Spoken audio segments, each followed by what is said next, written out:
გარემოსდაცვის სამინისტროში გარდაბნის რაიონის სოფელ სააკაძის რადიოაქტიური ნარჩენების სამარხის ფიზიკური დაცვისა და ნარჩენების სისტემურ მართვასთან დაკავშირებით სამუშაო შეხვედრა გაიმართა. ის გარემოსა და ბუნებრივი რესურსების დაცვის მინისტრის მოადგილემ მაია ბითაძემ გახსნა.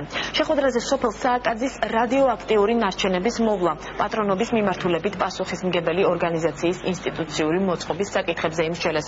სოფელ სააკაძის რადიოაქტიური ნარჩენების სამარხი 1960 წელს გაიხსნა, რომელმაც ფუნქციონირება 90-იანი წლების დასაწყისში. აღნიშნული პროექტი არის ნაწილი იმ ღონისძიებებისა, რაც საქართველოში მიმდინარეობს არსებული რადიოაქტიური ნარჩენების სისტემური მართვისა და შესაბამისი ხარისხით მოვლა-პატრონებისა და დაცვისათვის.